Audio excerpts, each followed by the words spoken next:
तो दगड़ियों आज हम पहुंच गए थे बुराड़ी के सरकारी हॉस्पिटल में। तो मेरे छोटे वाले लड़के को तो बुखार आया था और बड़े वाले को मुझे लगाना था 10 साल का टीका। तो यहाँ पे से 10 साल कंप्लीट हो गए थे, मुझे टीका नहीं लगाया था अभी तक। तो मैंने कहा चलो आज लगा लाती हूँ करके, क्योंकि आजकल छुट्टियाँ हैं, वैसे छुट्टियाँ नहीं होती तो फिर टाइम नहीं मिलता है।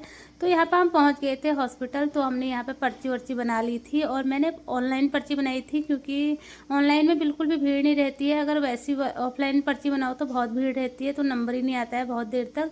तो इसका एक ऐप होता है, तो उसे डाउनलोड करके उसमें डिटेल्स डालनी पड़ती है जिसकी भी पर्ची बनानी है, तो फिर उसके बाद पर्ची बन जाती है। तो यहाँ पर हमें बच्चों को दिखाने के लिए जाना था 6 फ्लोर पे। तो हम लिफ्ट से तो नहीं जा रहे थे क्योंकि लिफ्ट में बहुत भीड़ हो रखी थी, तो अभी हम पैदल पैदल ही जा रहे थे। तो हम पहुँच गए थे 5वें पे और फिर उसके बाद 6ठे पे पहुँच गए थे। तो अंदर जाके देखा तो यहाँ पे भी इतनी लंबी लाइन लगी हुई थी।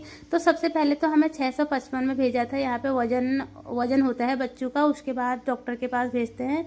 फिर हमें 655 से 654 में भेजा था और जो टीका लगाना था उसको तो अलग रूम में भेजा था। तो मैंने यहाँ पे दोनों बच्चों को दिखा लिया था और उसके बाद आ गई थी मैं दवाई की लाइन पे। तो यहाँ पे दवाई की लाइन पे भी बिल्कुल भीड़ ही रहती है। तो उसके बाद हमने दवाई वही ली, सीधे पहुँच गई थी घर, क्योंकि मैं सुबह जल्दी चली गई थी। मैंने कहा घर आके काम करूँगी करके, फिर बाद में धूप लग जाती है। तो यहाँ पे मेरा घर का काम सारा फैला हुआ था। मैंने कहा सबसे पहले नाश्ता कर देती हूँ, फिर बच्चों को दवाई खिला दूँगी। तब तक के लिए इस ब्लॉग